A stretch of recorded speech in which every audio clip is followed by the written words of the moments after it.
Class 10 mathematics exercise 4.3 question 2 का 1 और 2 part, दो पार्ट।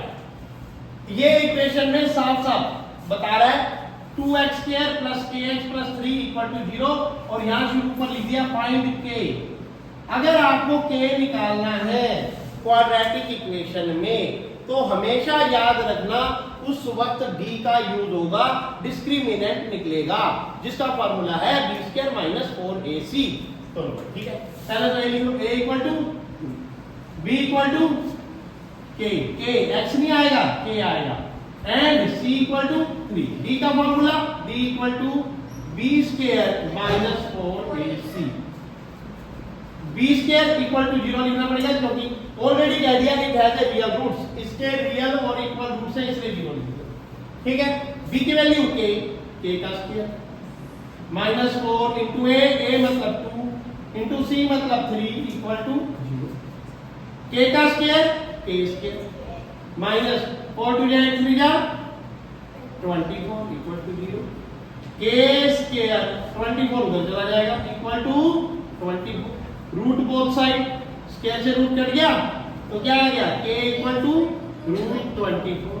√24 को मैंने ऐसे लिखना है 2 12 जा 2 6 जा 2 3 जा 3 1 जा, तो पेयर बन रहा है ना 2 का, तो 2 बाहर, अंदर क्या बच गया 2 और 3 2 बच गए 6 आंसर। ये होगी k की वैल्यू, k = 2√6। ध्यान देना ये मैंने एरो लगाया है और ये मैंने इक्वल लगाया है।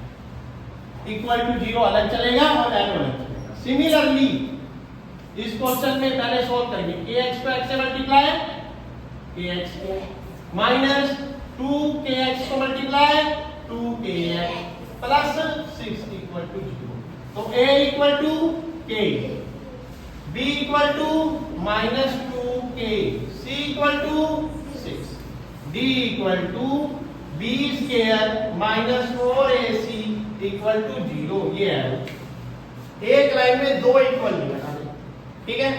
ऐड क्या होगा b² मतलब -2k का स्क्वायर -4 मल्टीप्लाई a मतलब a मल्टीप्लाई c मतलब 6 = 0। एरो माइनस का स्क्वायर प्लस 2 का स्क्वायर 4 k का स्क्वायर k -6 4 जा 24k = 0। दोनों में k कॉमन आ रहा है, k कॉमन आ रहा है और 4 भी तो कॉमन आ रहा है, ब्रैकेट स्टार्ट, तो 4k बाहर आ गया तो क्या बच गया k -6 = 0।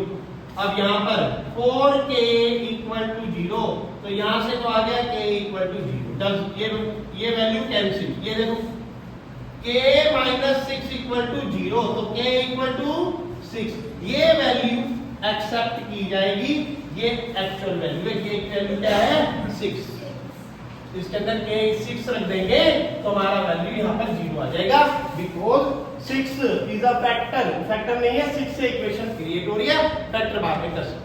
अब यहां पे k की वैल्यू 6 रख के देखो, यहां पे k है ना, 6x बन गया नहीं बन गया -2 6 2 6 जा 12x प्लस 6 = 0।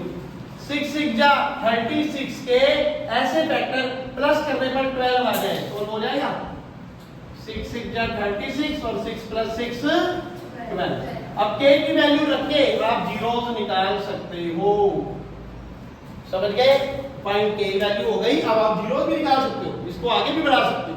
अगर वो पूछेगा तो, नहीं पूछेगा तो कोई बात नहीं, k की वैल्यू आपकी 6 आ गई। इसमें k की वैल्यू 2√6 आ गई, यहां पे रख देना। फिर इसमें भी x निकाल सकते हो, जीरो से निकाल सकते हो। क्लियर हो गया कंसेप्ट। तो ये जो आंसर है ये भी 2 नंबर का 2 से 3 मार्क्स का 2 और 3 मार्क्स का बोर्ड एग्जाम में आता है, तो इसको भी अच्छे से तैयार कर लेना।